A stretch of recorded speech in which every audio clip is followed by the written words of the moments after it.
ദൈവനാമത്തിന് മഹത്വം ഉണ്ടായിരിക്കട്ടെ. മാർത്തോമ യുവജന സഖ്യം കൊല്ലം സെന്ററിന്റെ ആഭിമുഖ്യത്തിൽ നടത്തിവരുന്ന ക്രിസ്മസ് ടോക്സിന്റെ 14ാം ദിവസത്തിലേക്ക് സ്വാഗതം. അപ്പോസ്തലനായ പൗലോസ് ശ്ലീഹ കൊരിന്ത്യർക്ക് എഴുതിയ 2ാം ലേഖനം 9ാം അധ്യായം 15ാം വാക്യത്തിൽ പറഞ്ഞു തീരാത്ത ദാനമെന്നാണ് യേശുക്രിസ്തുവിനെ പൗലോസ് ശ്ലീഹ വിശേഷിപ്പിക്കുന്നത്. സർവ മനുഷ്യർക്കും ദൈവം നൽകിയ ദാനത്തിന്റെ ഓർമ്മയാണ് ക്രിസ്തുമസ്.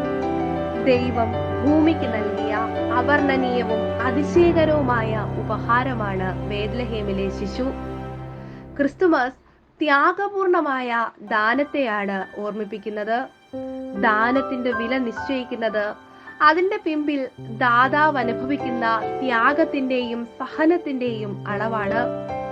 പിതാവായ ദൈവം തന്റെ പുത്രനെ മനുഷ്യരുടെ വീണ്ടെടുപ്പിനായി ക്രൂശിൽ മരിക്കുന്നതിനയച്ച സ്നേഹമാണ് യേശുവിനെ പറഞ്ഞു തീരാത്ത ദാനമാക്കുന്നത്. ആ ദാനമായ ക്രിസ്തു തന്റെ ജീവിതത്തെ ഏവർക്കും വേണ്ടി സമർപ്പിക്കുന്നു.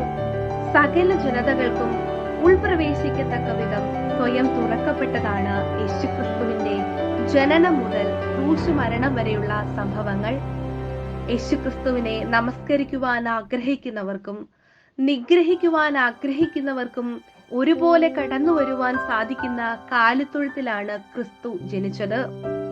ദൈവത്തോടുള്ള സമത്വത്തിൽ തുടരുന്നതിനു പകരം സ്വയം ഒഴിച്ചും വിനയപ്പെടുത്തിയും അനുസരണം കാണിച്ചും യേശു മഹാദാനമായി തീർന്നു.